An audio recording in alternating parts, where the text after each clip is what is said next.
إن الحمد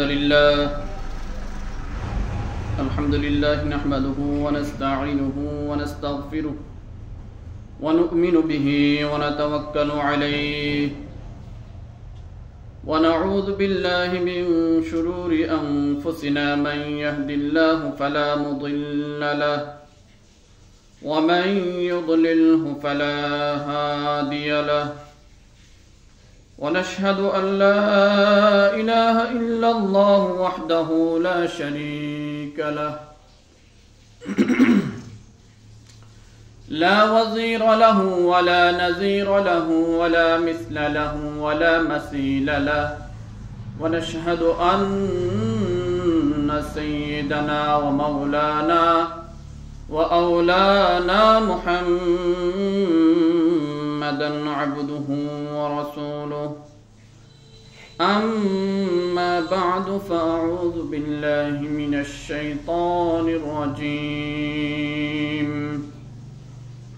بسم الله الرحمن الرحيم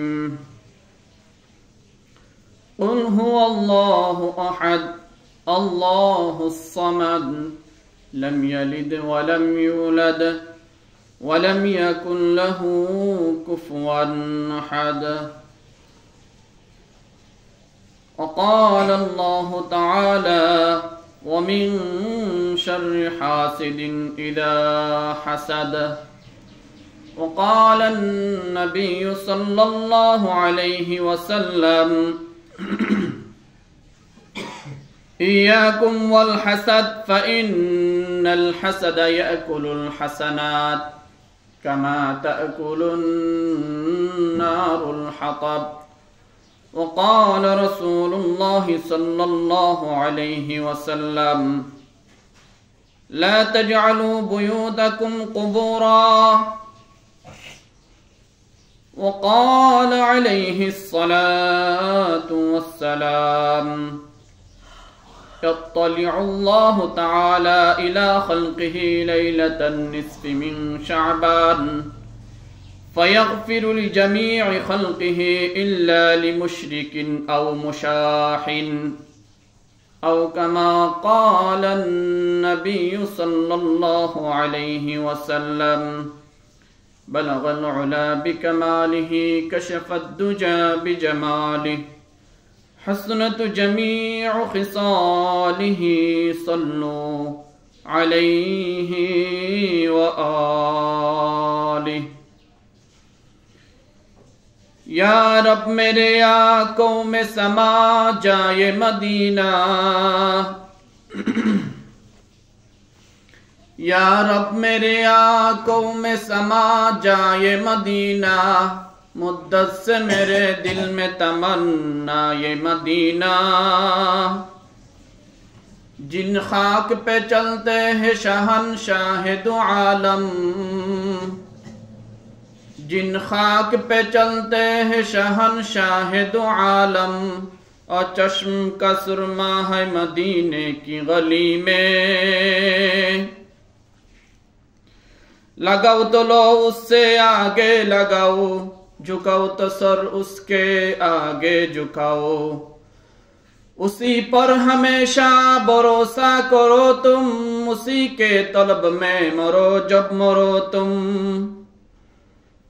उसी की गज़ब से डरो गर डरो तुम मुबर्रा है शिरकत से उसके खुदाई नहीं उसके आगे किसी की बराई नसारा के मानिंद खाना खाना किसी को खुदा का ना बेटा बनाना मेरी हद से रुतबा ना मेरा बराना बरा कर बहुत तुम ना मुझको गठाना सब इंसा है वह जिस तरह सर अफगंदा उसी तरह हो मैं भी उसी का एक बंदा अल्हम्दुलिल्लाह मुअज़्ज़ज़ मुकर्रम हाजिरीन मजलिस पर्दार अंतराले अवस्थित अत्यंत श्रद्धाभाजन मा बोनेरा महान रब्बुल आलामीनेर असंख्य शुक्रिया आदाय करी जे आल्लाह रब्बुल आलामीन आमादेरके सुस्थतार साथे आफियतेर साथे জুমার নামাজ আদায় করার জন্য সবার আগে মসজিদে আসার মতো তৌফিক দান করছেন,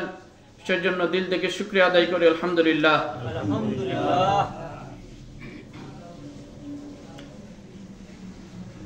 আজকে শুক্রবার, সপ্তাহের মধ্যে শ্রেষ্ঠ দিন, এটা আমি সকলেই অবগত আছি। এবং আজকে শুক্রবারের পরে, সূর্যাস্তের পরে যে রাত শুরু হবে সেটা হচ্ছে শবে বরাতের রাত। সেই রাতেরও অনেক গুরুত্ব এবং ফজিলত হাদিসের মধ্যে আছে।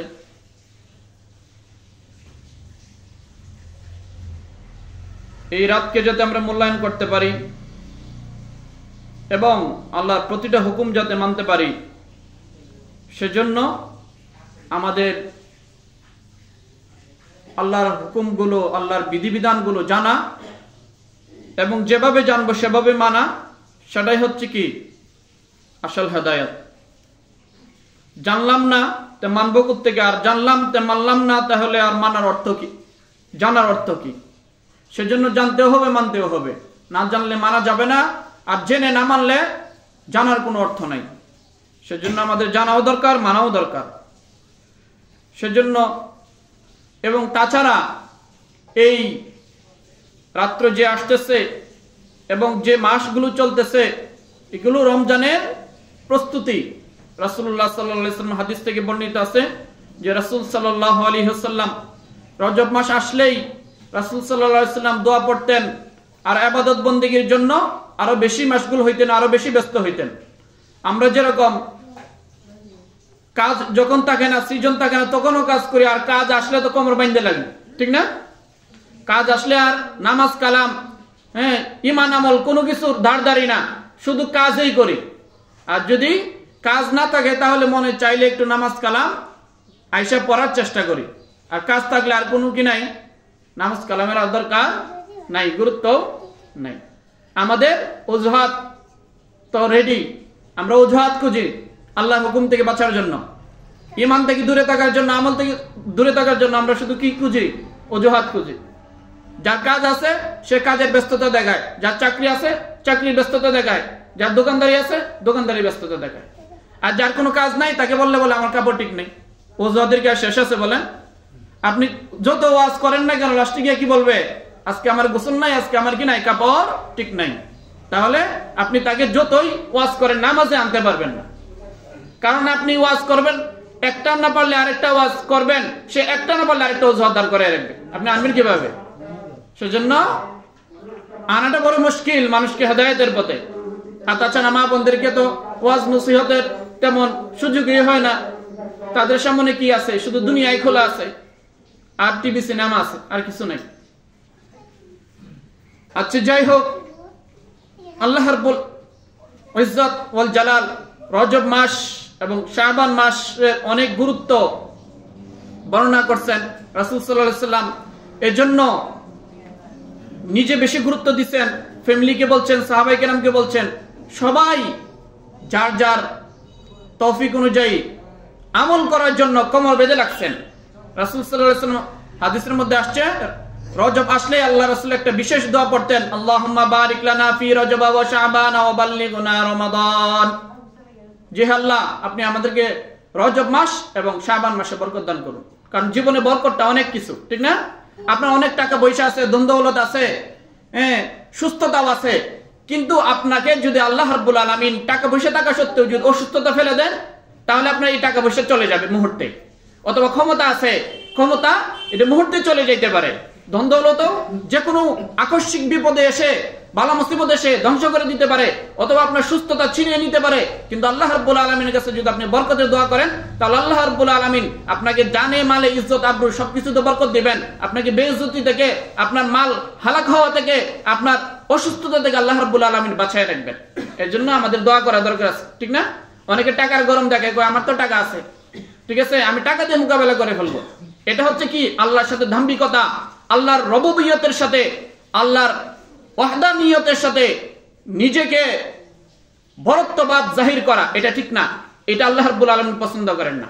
আমিত্বভাবকে, নিজেকে বড় মনে করাকে দুনিয়ার মানুষ যেরকম পছন্দ করে না, আল্লাহ রাব্বুল আলামিনও দাম্ভিককে, অহংকারীকে পছন্দ করেন না।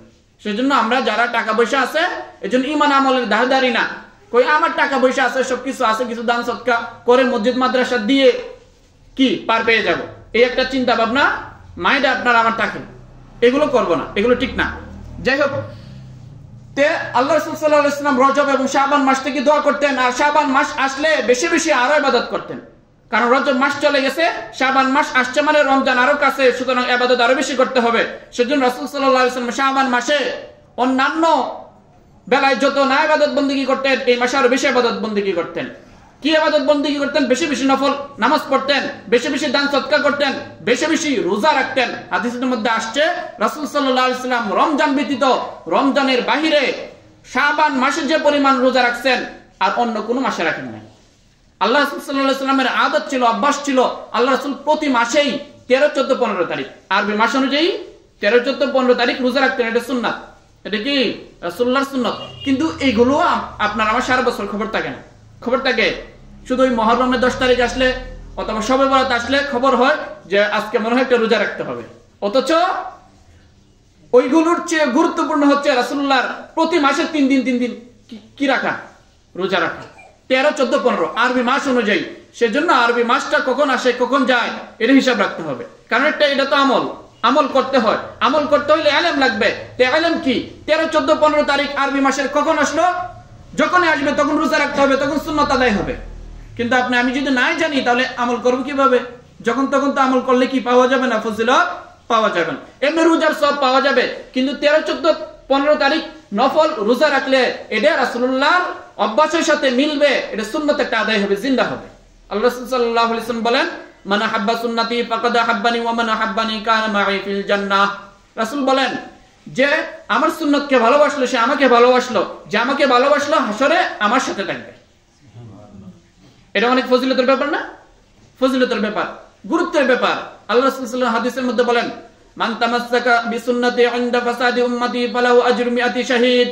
যে ব্যক্তি ফিতনা ফাসাদের জামানায় আমার সুন্নতকে আঁকড়ে ধরবে, ঠিক আছে, সে 100 শহীদের কি মর্যাদা লাভ করবে।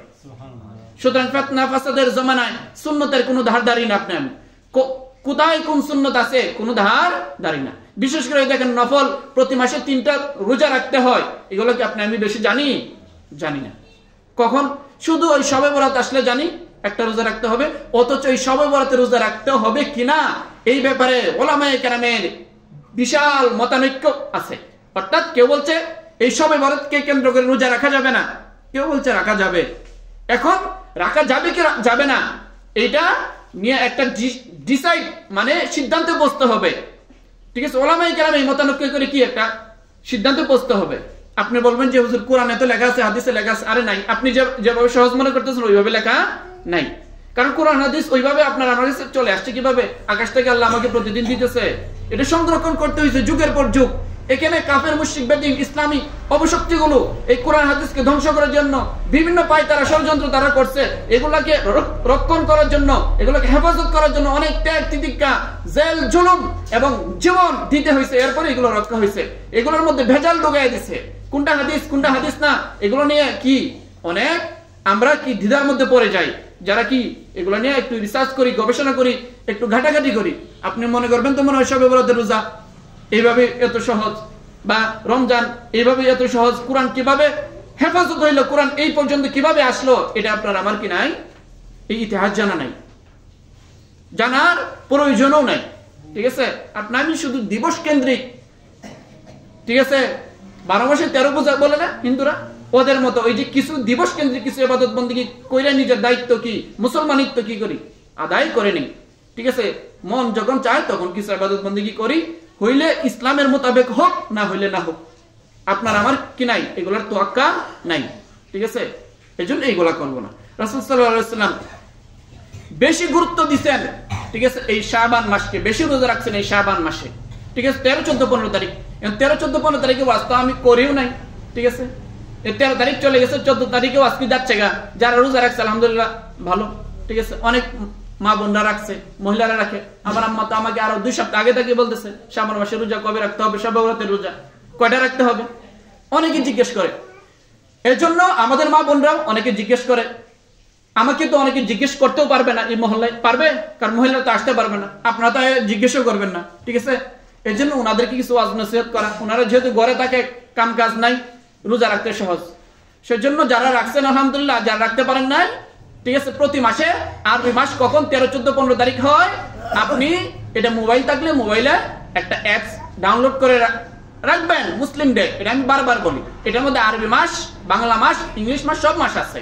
সাহারি কখন শুরু হয়, কখন শেষ হয়, এগুলো তো জানতে হবে। আপনি যদি রমজান ছাড়া আপনি কি করেন, রোজা রাখেন, তাহলে সাহারি কখন শেষ হয় এটা জানতে হবে না? না যে কোনো ফজরের আজানের আগে আপনি কালে সাহারি খাইলে হবে? কারণ এই রমজান ছাড়া ফজরের আজান দেয়, ফজরের ওয়াক্ত আসা আরো আধা ঘন্টা পরে, 15 মিনিট পরে, তাহলে আপনি তো যে কোনো টাইমে সাহারি খাইলে হইল না, শুধু শুধু কষ্ট পাইলেন না জানার কারণে, রোজা তো হবে না, ঠিক আছে? কয় আল্লাহ এগুলো কবুল করবে, আল্লাহ শুধু কবুল করবে, আল্লাহর দিকে নিয়ে যায়। কিন্তু সুন্দরভাবে আল্লাহ কবুল করুক এটা আপনি আমি চাই না। দুনিয়ার সব ক্ষেত্রে ভালোভাবে চাই, সুন্দরভাবে চাই, কিন্তু ইবাদত বন্দেগী আসলে আল্লাহ কবুল করবে না। এই নামাজ পড়েন, সূরা পারেন, কয় না পারি না হুজুর, কোন রকম পড়ে আল্লাহ কবুল করবে, ঠিক আছে? মাসলা জানেন? কয় না হুজুর, আল্লাহ কবুল করবে। কি করবে? আল্লাহ কবুল করবে। এখানে আসলে কি আল্লাহ কবুল করবে। আর দুনিয়ার ক্ষেত্রে হইলে আল্লাহ খাওয়াবে এই বিশ্বাস আপনার আমার নাই, সেজন্য সারাক্ষণ কি দুনিয়ার পিছনে ঘুরি। তখন তো আর বলেন না যে আল্লাহ আমাকে খাওয়াবে, বলেন দুনিয়ার সব ইবাদত বন্দেগীর সবকিছুর ক্ষেত্রে যে আল্লাহ আমাকে মাফ করবে, আল্লাহ আমাকে পার করবে, আল্লাহ কবুল করবে, কিন্তু খাওয়ানোর ক্ষেত্রে খাওয়াবেও তো আল্লাহ, এই কথা বলে বসে রয়েছি, কিন্তু খাওয়াবে যে আল্লাহ, এই ইয়াকিন নিয়ে তো বসে থাকলাম না, শুধু কি ওইটার পিছনে দৌড়লাম। ওইটার ফজিলত আছে, হালাল রুজি রোজগারের কি আছে, ফজিলত আছে। এই ফজিলতের কথা বর্ণনা করতে হয় না, এমনিতে দৌড়তেছে সবাই, ঠিক আছে? হুজুরকে ওয়াজ নসিহত করতে হয় যে হালাল রুজি রোজগার করতে হবে, ঠিক আছে, কামাই করতে হবে, দুনিয়া অর্জন করতে হবে, ওয়াজ করতে হয় না। আপনি আমি দুনিয়া অর্জন করার জন্য হালাল হোক হারাম হোক কোনো তোয়াক্কা নাই, কোনো বাজ বিচার নাই। অথচ সবচেয়ে, ঠিক আছে, ফরজ ইবাদতের পরে, আল্লাহর হুকুম পালন করার পরে সবচেয়ে আপনার যে দায়িত্ব সেটা হচ্ছে কি হালাল রুজি উপার্জন করা, ঠিক আছে? আপনি আমি রুজির পিছনে আছি, কামাইয়ের পিছনে আছি, কিন্তু হালাল হারাম এটার পিছনেও নাই। আপনি দুনিয়া যে কামাই করতেছেন, রক্ত ঘাম ঝরাইতেছেন, কিন্তু হালাল হচ্ছে কিনা সেটার দিকেও তোয়াক্কা নাই। দুনিয়ায় কামাইতেছেন, কিন্তু হালাল হচ্ছে কিনা, সৎ পথে হচ্ছে কিনা সেটার কোনো তোয়াক্কা আপনার আমার নেই। এটা কি দুঃখজনক। এই জন্য ইবাদত বন্দেগী যেগুলো করে এগুলো কবুল হবে না, তো হবে না। আপনারা হাদিসে শুনছেন না, যদি হালাল খাবার কেউ না খায়, হারাম খাবার খায়, তাহলে তার নামাজ কবুল হবে না। সে যদি ইফতার খায় রোজার সময়, ইফতার কবুল হবে না। রোজা এটা হবে না, সাহরি খাইলে হবে না। তো বোঝা গেল রোজার আগে কিছু কি আছে, শর্ত আছে। যেমন আমি যদি ক্ষেত থেকে দৌড়ে আসা প্রতিদিন যেরকম নামাজের সময় হইলে বলেন যে আমার কাপড় ঠিক নাই, কি গোসল ঠিক নাই, এখন আপনি আসেন না, গোসল ঠিক নাই, কি ঠিক নাই, কাপড় ঠিক নাই, সেজন্য আসেন না। এখন যদি বলেন যে না আমি এইভাবে আইসা নামাজ পড়ে ফেলবো, গোসল থাকলে থাকুক না, পরে আমার কাপড় ঠিক থাকলে থাকুক, না থাকলে নাই, এভাবে আইসা যদি পড়ে ফেলেন, তাহলে আপনার নামাজটা হবে আপনি মনে করেন, এবং আসবেন না। অনুরূপ ভাবে হালাল খাবার যদি না খান, তাহলে আপনার রোজাটা অনুরূপ ভাবে হবে না, আপনার ইবাদতটাও সেরকম ভাবে হবে না। নামাজের আগে যেরকম পবিত্রতা শর্ত, গোসল করতে হয়, পাক পবিত্রতা অর্জন করতে হয়, জামাটা পবিত্র হইতে হয়, অনুরূপ ভাবে আপনার ইবাদতটা কবুল হওয়ার জন্য পাক খাবার খাইতে হয়, হালাল খাবার খাইতে হয়। কিন্তু এটার জন্য তো আপনার অস্থিরতা নাই যে কাপড় নাপাক হইলে যেরকম কাপড় পরিষ্কার হয়ে আজকে যেরকম একদম ফ্রেশ খাবার পরে সুন্দরভাবে গোসল করে সবাই আসছেন, অনুরূপ ভাবে কি সবাই আজকে ফ্রেশ খাবারটা খেয়ে, হালাল খাবারটা খেয়ে সবাই নামাজ পড়তে আসছেন? হ্যাঁ, আসেন নাই। তাহলে এই ইবাদত কি কবুল হবে আপনি বলেন? নামাজ পড়ার আগে যেরকম ওযু না বানাইলে, কাপড় ঠিক না করলে, কাপড় পাক না করলে যেরকম আপনার নামাজ হয় না, অনুরূপ ভাবে আপনি যদি হালাল খাবার না খাইয়া নামাজ পড়েন, রোজা রাখেন, তাহলে আপনার রোজাও হবে না, নামাজও হবে না। সুতরাং এই যে একটা সমস্যা, এই সমস্যা থেকে বের হওয়া দরকার আছে না আপনার আমার? দরকার আছে। শুধু সবে বরাতে ইবাদত করে আমি পার পেয়ে যাব না। সবে বরাত এগুলো বোনাস, উম্মতে মুহাম্মাদের জন্য কি সবে কদর, সবে বরাত এগুলো হচ্ছে কি বোনাস, ঠিক আছে? অনেক ফজিলতের রাত, এগুলো বোনাস। বোনাস তো তখনই পাওয়া যাবে যখন আপনার কি আসল পণ্য খরিদ করবেন, আসল পণ্য নেওয়ার কোনো কি নাই, নাম নাই। আপনি শুধু বোনাস নিয়ে যদি চলে যেতে চান, এটা আপনাকে কখনো দিবে দোকানদার? কখনো দিবে না। আপনি আমি যদি মনে করেন সবে বরাতের কালে সব নিয়ে যাব, সবে কদর নিয়ে যাব, ঠিক আছে, এই দিবস কেন্দ্রিক কিছু কিছু ইবাদত, জুমার দিন শুধু নামাজ পড়ে এক ওয়াক্ত, ঠিক আছে, একবারে আপনি আমি পাক্কা মুসলমান হয়ে যাব, আপনার আমার মতো মুসলমান আর নাই, ঠিক আছে, হুজুর আছে আপনি বেশি বুঝেন, আছে না এরকম মানুষ? শুধু নামাজ পড়ে কোন দিন? শুক্রবারে এক ওয়াক্ত, শুক্রবারে এক ওয়াক্ত, হুজুর হচ্ছে বেশি বুঝেন, আছে না এরকম মুসল্লি? সুতরাং এই এত বুঝ আপনার এগুলো কাজে আসবে না। সেজন্য নিজের ইমানকে পরিশুদ্ধ করতে হবে, আমলকে পরিশুদ্ধ করতে হবে।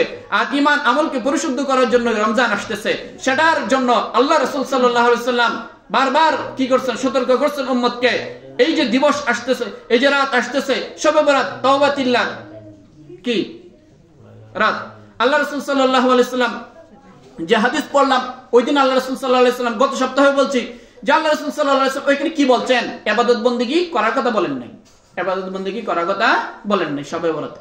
হুজুর সারা জীবনতে শবে বরাতের নামাজ পড়ে আসলাম, রোজা রেখে আসলাম, আপনি আবার না করেন কেন? আল্লাহ রাসূলের হাদিসে কি বলে শুনেন। আল্লাহ রাসূল সাল্লাল্লাহু আলাইহি ওয়াসাল্লাম হাদিসের মধ্যে বলেন, অনেকগুলো হাদিস আছে, বিশুদ্ধতম হাদিস যে হাদিসের ব্যাপারে কি নাই উলামায়ে কেরামের আপত্তি নাই। অনেক হাদিস আছে যেগুলোর ব্যাপারে কি আছে? আপত্তি আছে। যেমন আমরা এই একটা খুতবার বই আছে না, হুজুর আগে খুতবা দিতেন, দেখে দেখি ওই খুতবার বইয়ের মধ্যেও আছে, ঠিক আছে, ওই হাদিসগুলো বিশুদ্ধ কিনা এই ব্যাপারে উলামায়ে কেরামের কি আছে? কি আছে? মতবিরোধ আছে, কথা আছে।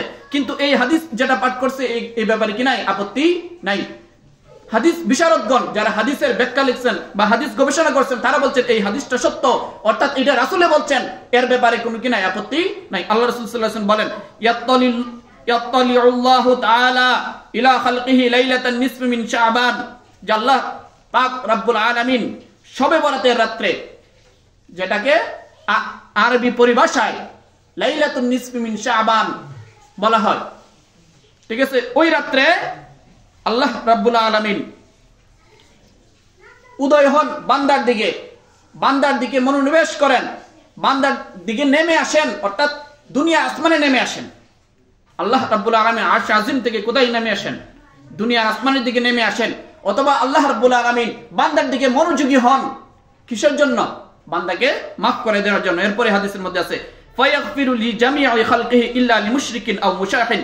এরপরে আল্লাহ রাসূল সাল্লাল্লাহু আলাইহি ওয়াসাল্লাম বলেন যে আল্লাহ রাব্বুল আলামিন এই বান্দার দিকে মনোযোগ দিয়ে, বান্দার দিকে নেমে এসে, বান্দা যত দুনিয়ার যত মাখলুক আছে, মাখলুকের মধ্যে যারাই কি করছে, অন্যায় করছে, জুলুম করছে, যে যা পাপ করছে, আল্লাহ রাব্বুল আলামিন সাধারণভাবে সবাইকে ক্ষমা করে দেন,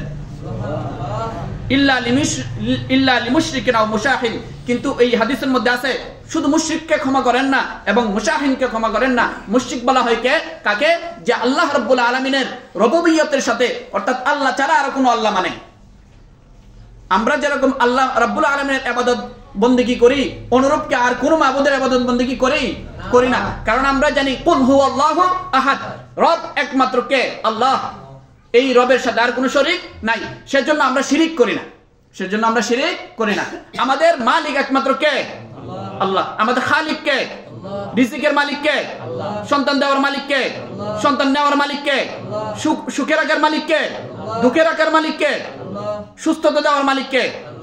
কিন্তু আমরা যদিও আল্লাহ রাব্বুল আলামিনকে বলি সব আমাদের মালিক আল্লাহ রাব্বুল আলামিন, ইন্নাল্লাহা আলা কুল্লি শাইইন কাদির, আল্লাহ সবকিছুর উপর ক্ষমতাবান, কিন্তু দুনিয়ার ক্ষেত্রে আমরা দেখা যায় আমরা মুসলমান দাবিদার সত্ত্বেও হওয়া সত্ত্বেও, আমরা মুসলমান লা ইলাহা ইল্লাল্লাহু মুহাম্মাদুর রাসূলুল্লাহ বলি, বিশ্বাস করি, এই কথা বলি, এরপরেও মনে করি যে আল্লাহ রাব্বুল আলামিনের ইবাদত বন্দেগী করতে হবে, যদি সুস্থ না হই তাহলে ডাক্তারের কাছে যাইতে হবে, এইগুলো আমরা মনে করি কিন্তু বিশ্বাস করি না। অসুস্থ হইলে ডাক্তারের কাছে যাইতে হবে, ডাক্তার সুস্থতার কিনা মালিক না। কিন্তু আমরা মনে করি আমাদের সন্তান না হইলে সন্তান দিবে কে? আল্লাহ। কিন্তু অনেক ক্ষেত্রে দেখা যায় যে সন্তান চাওয়ার জন্য আপনি আল্লাহর কাছে না এসে, আল্লাহর কাছে না চেয়ে আপনি চলে যান কোথায়? মাজারে। কোথায় চলে যান? মাজারে।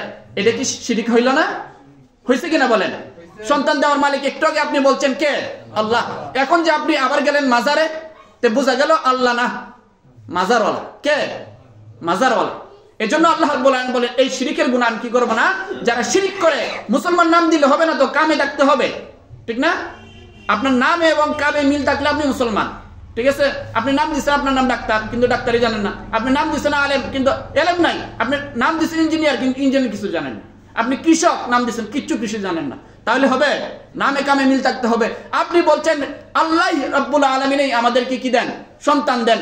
এবং আল্লাহ রাব্বুল আলামিন বলছেন যে আমি যাকে চাই তাকে ছেলে দেই, যাকে চাই তাকে মেয়ে দেই, আর যাকে চাই তাকে কি রাখি? একবারে বন্দা রাখি, অর্থাৎ কোনোটাই দেই না। সুতরাং এইগুলো করার মালিক একমাত্র আল্লাহ। কিন্তু আপনি আমি যখনই সন্তান হয় না, তখনই আপনি আমি যে শিরকগুলো আপনার আমার মধ্যে আছে এগুলো বলতেছে শুধু সংক্ষিপ্ত আকারে। কোথায় চলে যাই? মাজারে, না বাবার কাছে। তখন এটি শিরক হইল কি হইল না? সুতরাং আল্লাহ রাব্বুল আলামিন এই সাধারণ ক্ষমার মধ্যে আপনাকে রাখবেন না। এই শবে বরাতের সাধারণ ক্ষমার মধ্যে কি আল্লাহ রাখবেন না। এই সংক্ষিপ্ত আকারে একটা বললাম। আরো অনেক ক্ষেত্রে আছে যেগুলোর ক্ষেত্রে আপনি আমি মনে করি যে আমার নেতাই সবকিছু করে দিবে, নেতাকে এত বেশি মানি, কি আল্লাহকে এত বেশি মানি না। নেতাকে যত ভয় পাই আমি, ভয় পাই আল্লাহ রাব্বুল আলামিনকে এত ভয় পাই না। পাই নেতাকে যতটুকু আমি ভালোবাসি, নেতাকে আমি যতটুকু ভয় পাই, নেতাকে আমি যতটুকু শ্রদ্ধা করি, এতটুকু শ্রদ্ধা ভক্তি ভালোবাসা আল্লাহর জন্য আছে? আল্লাহ রাসূলের জন্য আছে? নাই। সুতরাং আপনি আমি এই শিরকের মধ্যে আছি। নেতাকে আমি সবকিছু আপনার আমার মুক্তির কান্ডারি মনে করি, ঠিক আছে? ক্ষমতাবানকে আমি কি করি? পূজা করি। সুতরাং এই মানসিকতা যদি কারোর ভিতরে থাকে, তাহলে সেও শিরক করলো, সেও কি হবে না? এই সাধারণ ক্ষমার মধ্যে পড়বে না। আল্লাহ রাসূল সাল্লাল্লাহু আলাইহি ওয়াসাল্লাম এরপরে সংক্ষিপ্ত আকারে বলি, আও মুশাহিন, আল্লাহ রাসূল বলেন হিংসুককেও আল্লাহ কি করবেন না? ক্ষমা করবেন না। হিংসার ব্যাপারে আল্লাহ রাসূল সাল্লাল্লাহু আলাইহি ওয়াসাল্লাম এক হাদিসের মধ্যে বলেন, ইয়াকুম ওয়াল হাসাদ ফা ইন্নাল হাসাদা ইয়াকুলুল হাসানাত কামা তাকুলুন নারুল হাতাব, যে তোমরা হিংসা থেকে দূরে থাকো, ঠিক আছে? হিংসা মানুষের নেকিগুলোকে এমন ভাবে খেয়ে ফেলে যেভাবে একবারে শুকনা লাকড়িগুলো আছে, কাঠগুলো আছে, শুকাইলে মসমস করে না, আগুনের মধ্যে দিলে কি একবারে পুড়ে যায় না, আর থাকে কিছু। অনুরূপ ভাবে মানুষ যারা হিংসুটে, যারা মানুষের সুখ দেখতে পারে না, সুখ দেখলে তাদের অন্তরের মধ্যে কি জ্বলাপোড়া শুরু হয়। হ্যাঁ, নিজের নাক কাইটা আরেকজনের কি যাত্রাকে অশুভ করার চেষ্টা করে, ঠিক আছে? পাশের জন যদি একটু টাকা পয়সার মালিক হয়, অথবা তার সন্তানাদি যদি একটু ভালো পড়াশোনা করে, অথবা সে কোনোভাবে সুখে আছে, তাহলে তার দুঃখের আশ্বাস নাই, তার কষ্টের আশ্বাস নাই, তার রাত্রে ঘুম আসে না। কেন? যে আমার পাশের প্রতিবেশী কি হয়ে গেছে? সুখী হয়ে গেছে। হ্যাঁ, সে এত ভালোভাবে কিভাবে থাকে এটা আমি একটু দেখে দিব, ঠিক আছে? সেই জন্য নানা ভাবে কি দেয়? তার পাশের জনকে কি দেয়? কষ্ট দেয়। দেখিলে না এরকম মানুষ নাই এই সমাজে? একজনও নাই। সুতরাং এই যারা এই হিংসুটে স্বভাব দুই প্রাণীর আছে। এই জন্য দুই প্রাণী খুব নিকৃষ্ট, একটা হচ্ছে কুকুর আর একটা হচ্ছে সাপ। এরা খুব হিংসুটে, ঠিক আছে? এই হিংসুটে স্বভাব, কুকুরের অনেকগুলো ভালো গুণ থাকা সত্ত্বেও এই হিংসা স্বভাব থাকা কারণে সে কি বিতাড়িত, সে নিকৃষ্ট আল্লাহ তাআলার কাছে। শয়তান নিকৃষ্ট কিসের জন্য? হিংসার কারণে। পৃথিবীর মধ্যে এবং পৃথিবীর আগে, মানব সৃষ্টির আগে এবং মানব সৃষ্টির পরে সবচেয়ে বেশি জঘন্যতম অন্যায়মূলক এবং পাপ যেটা সংগঠিত হয়েছে সেটা হচ্ছে হিংসা। শয়তান আদমকে সিজদা করে নাই কেন? হিংসার বশীভূত হয়ে। আমার চেয়ে বড়, হ্যাঁ, আমি তাকে সিজদা করব, এই হিংসা আসছে মনে, ঠিক আছে? দাম্ভিকতা আসছে, অহংকার আসছে। এবং কাবিল ও হাবিলকে হত্যা করছে কিসের জন্য? হিংসার কারণে, ঠিক আছে? যে সে ভালো মেয়ে পাবে, সুন্দরী রূপসী মেয়েকে কি বিবাহ করবে, আর আমি কালো বিভৎসকে বিবাহ করব। হিংসা। আমার চেয়ে সে ভালো থাকবে, ভালো বউ নিয়ে থাকবে, এটা হইতে পারে না। হিংসা আসছে তার ভিতরে। এই জন্য এটা আল্লাহ রাব্বুল আলামিন কি করবেন না? ক্ষমা করবেন না। সেজন্য এই দুইটা স্বভাব যদি কারো ভিতরে থাকে, আল্লাহ ছাড়া আরো কোন মাবুদকে ডাইরেক্ট ইনডাইরেক্ট কি রব মনে করি, আল্লাহর মতো মনে করি, এই যদি পাপ থাকে, এই যদি গুনাহ থাকে, তাহলে একবারে খাঁটি দিলে তওবা করতে হবে। আজকের পর থেকে আর করব না, আজকের পর থেকে আর এই শিরক করব না, কোনোভাবেই করব না। আল্লাহ রাব্বুল আলামিন লা তুশরিক বিল্লাহ ফাইন্না ইসমুন আযীম, ঠিক আছে? কারণ শিরক করা যাবে না। শিরক হচ্ছে কি? সবচেয়ে বড় পাপ। এটা আল্লাহ কখনো ক্ষমা করবেন না, ঠিক আছে? শিরক কি করবেন? আল্লাহ কখনো ক্ষমা করবেন না। সূরা ইখলাসের মধ্যে যেটা পড়ছে কুল হুয়াল্লাহু আহাদ আল্লাহুস সামাদ, এখানে আল্লাহ রাব্বুল আলামিন যে এক, আল্লাহর সাথে কোনো শরীক নাই, আল্লাহ কারো মুখাপেক্ষী না। সন্তান দেওয়ার জন্য বাবার মুখাপেক্ষী আল্লাহ, মাজারের মুখাপেক্ষী, মাজার হলেই তো আল্লাহর মুখাপেক্ষী, ঠিক না? কোনো কিছুর মুখাপেক্ষী আপনাকে ভালো রাখার জন্য, সুস্থ রাখার জন্য, আপনাকে সন্তান দেওয়ার জন্য, আপনাকে ক্ষমতাবান বানানোর জন্য, টাকা পয়সা দেওয়ার জন্য আল্লাহ কোনো কিছুর মুখাপেক্ষী না, সবাই আল্লাহর মুখাপেক্ষী। আল্লাহ রাব্বুল আলামিন সূরা ইখলাসের মধ্যে বলেন কুল হুয়াল্লাহু আহাদ আল্লাহুস সামাদ, আল্লাহ কারো মুখাপেক্ষী না। লাম ইয়ালিদ ওয়া লাম ইউলাদ, আল্লাহর কোনো সন্তানাদি নাই, মাতা-পিতা নাই। আছে? অনেকে মনে করে আল্লাহর মাতা-পিতা আছে, আল্লাহর সন্তানাদি আছে। এগুলো অনেক ব্যাখ্যা তারা দেয়। লাম ইয়ালিদ ওয়া লাম ইউলাদ, আল্লাহ বলেন আমার সন্তানাদি নাই, আমার মাতা-পিতাও নাই। আমি আহাদ, আমি কি আহাদ, আমি এক। ঠিক আছে? আমার আগে কেউ নাই, আমার পরেও কেউ নাই। ওয়া লাম ইয়াকুল্লাহু কুফুয়ান আহাদ। ঠিক আছে? আল্লাহ সমকক্ষ কেউ না। ঠিক আছে? আছে আল্লাহ সমকক্ষ কেউ নেই। এই কথা বিশ্বাস করতে হবে, মনে প্রাণে বিশ্বাস করতে হবে, তাহলে আপনি মুসলমান। ঠিক না? এবং এই মুশাহিন অর্থাৎ হিংসা থেকে বেঁচে থাকতে হবে। আল্লাহ রাব্বুল আলামিন এই সূরা ফালাক একটা আছে না, আমরা পড়ি কুল আউযু বিরাব্বিল ফালাক মিন শাররি মা খালাক ওয়া মিন শাররি গাসিকিন ইযা ওয়াকাব ওয়া মিন শাররি নাফাসাতি ফিল উকাদ ওয়া মিন শাররি হাসিদিন ইযা হাসাদ। আল্লাহ সাল্লাল্লাহু আলাইহি সাল্লাম, ঠিক আছে, এই যে এক ইহুদির কাছ থেকে কি হয়েছিলেন, হিংসার বশীভূত হয়ে কি রাসূলকে সেহর করছিল, জাদু করছিল। কিসের কারণে? হিংসার বশীভূত হয়ে রাসূলকে প্রতিরোধ করার জন্য। হ্যাঁ, রাসূল হয়ে গেছে, ঠিক আছে, কুরাইশ বংশ থেকে হয়ে গেছে, আমাদের বংশ থেকে হয় নাই। সেজন্য রাসূলকে মেরে ফেলার জন্য কি করছিল? জাদু করছিল। এই জাদুতে অনেক কষ্ট পেয়েছেন রাসূল। আল্লাহ রাব্বুল আলামিন পরে সূরা ফালাক আর নাস নাজিল করে দিয়ে বলছেন, নবী আপনি এগুলো পড়েন, পাঠ করেন, তাহলে আমি কি করব? আপনাকে আশ্রয় দিব, পানা দিব, আপনাকে আমি জাদু থেকে মুক্তি দিব। এজন্য ওয়া মিন শাররি হাসিদিন ইযা হাসাদ, আল্লাহ রাব্বুল আলামিন নবীকে শিক্ষা দিচ্ছেন যে আপনি আমার কাছে পানা চান, রক্ষা চান, অর্থাৎ হেফাজত কামনা করুন যখন হিংসুকি কি করে? হিংসা করে। এই হিংসা থেকে আপনি কি চান? পানা চান। সেজন্য আমরা মানুষের হিংসা থেকে বেঁচে থাকার জন্য আজকে কি করবো? আল্লাহর কাছে দোয়া করব। ঠিক আছে? করণীয় আমল এখনো বলছি, তেমন বলি নাই, শুধু বর্জনীয় বলছি। কি? শিরিক বর্জন করতে হবে। আর কি বর্জন করতে হবে? হিংসা বর্জন করতে হবে। এই দুইটা যদি বর্জন করতে পারি, আরো অন্যান্য হাদিসের মধ্যে আরো কিছু আছে, মুদবিনুল খামার, যারা মদ পান করে, ঠিক আছে, মদদি, ঠিক আছে, যারা ইয়াবা খায়, ঠিক আছে, বাবা খায়, এদেরকে আল্লাহ কি করবেন না? ক্ষমা করবেন না। ওয়া আকুল ওয়ালিদাইন, যারা মাতা-পিতার অবাধ্য, ঠিক আছে, মাতা-পিতার সাথে কি করে? নাফরমানি করে, আল্লাহ ওদেরকে ক্ষমা করবেন। সেজন্য আচ্ছা বলেন তো, দুনিয়াতে সবচেয়ে আপনজন মাতা-পিতা না? মাতা-পিতা আল্লাহর ইবাদত বন্দেগীর পরেই আল্লাহ রাব্বুল আলামিন, ঠিক আছে, আল্লাহর ইবাদত বন্দেগী করার পরে যাদের সাথে সদ্ব্যবহারের কথা বলছেন তারা হচ্ছে কি? মাতা-পিতা। আমরা পড়ি রব্বিরহামহুমা কামা রাব্বায়ানি সগীরা। এই আয়াতের আগে আছে যে আপনি কি করেন? আল্লাহ রাব্বুল আলামিনের ইবাদত বন্দেগী করেন, আল্লাহর সাথে কাউকে শরীক করেন না, এবং মাতা-পিতার সাথে কি? ওয়াবিল ওয়ালিদাইনি ইহসানা, মাতা-পিতার সাথে সদ্ব্যবহার করেন। কিন্তু আমি করি না, কপাল পোড়া। দুনিয়ার সবচেয়ে আপনজন, নিজে না খেয়ে, নিজে না পড়ে, নিজে দুঃখে থাকে, হ্যাঁ, আপনাকে লালন পালন করে বড় করছে, আর আপনি এখন কি বীর পাহলোয়ান বাহাদুর হয়েছেন, ঠিক আছে, মাতা পিতার খবর নেওয়ার আপনার কি হয় না? সুযোগ হয় না। এমনি বন্ধু বান্ধব, এমনি হয়তো গান বাজনা, মানে যত অশ্লীলতা আছে, আপনার টাকা খরচ করার কি আছে? সুযোগ আছে, কিন্তু মাতা পিতার জন্য খরচ করার কি নাই?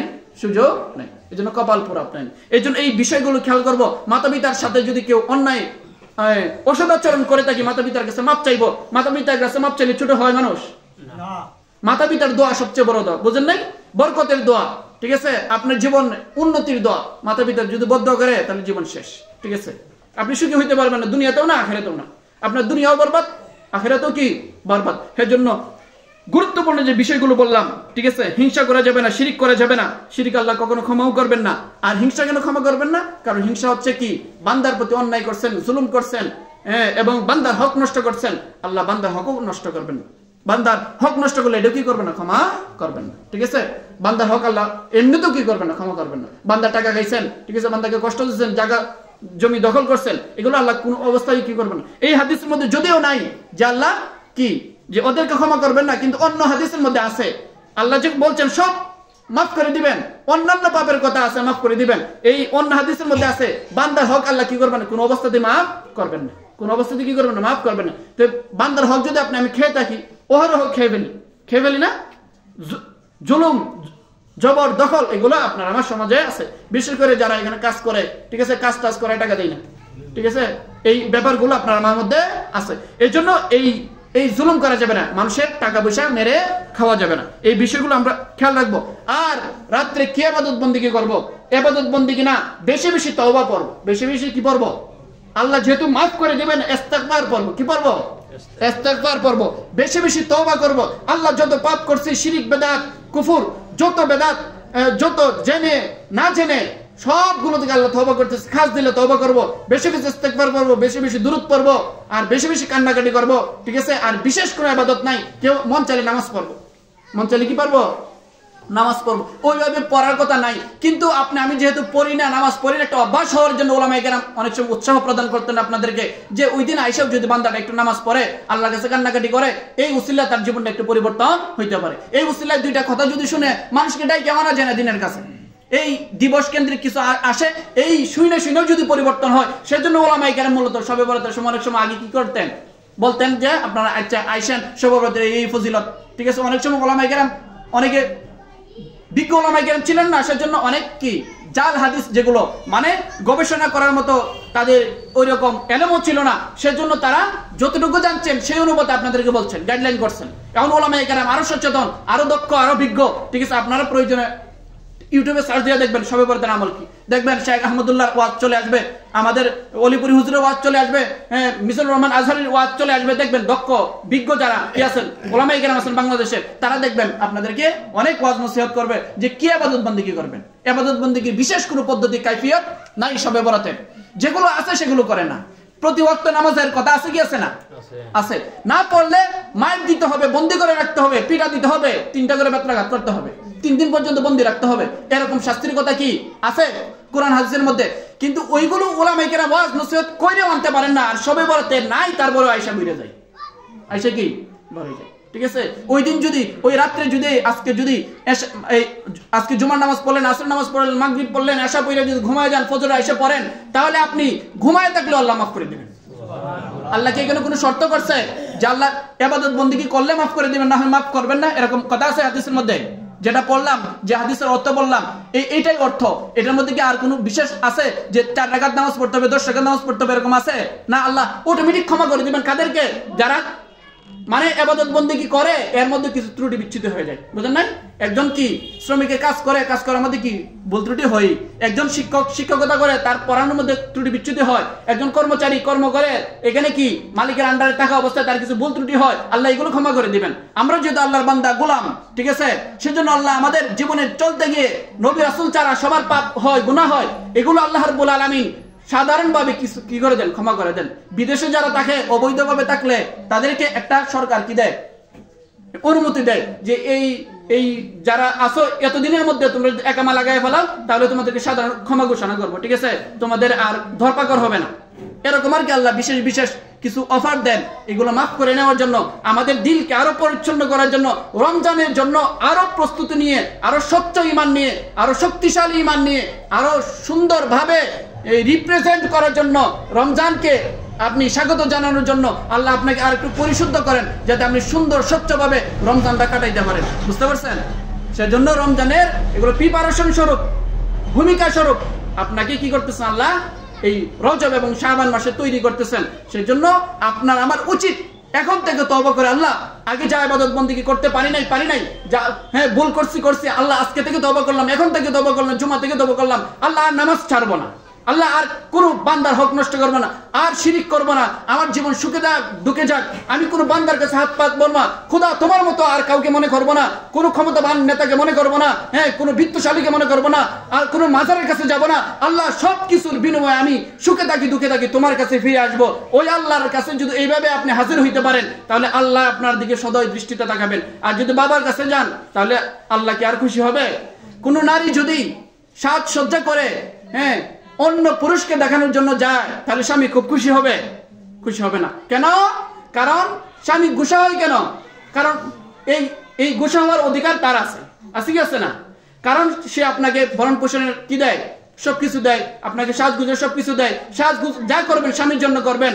আল্লাহ রাব্বুল আলামিন আলো বাতাস সবকিছু দিয়ে আপনাকে বাঁচায় রাখেন, কিন্তু আল্লাহ রাব্বুল আলামিনের কাছে না এসে আপনি বাবার কাছে যান, হ্যাঁ নেতার কাছে যান, বিত্তশালীর কাছে যান, আল্লাহ রাব্বুল আলামিন এটা বরদাস্ত করবেন না।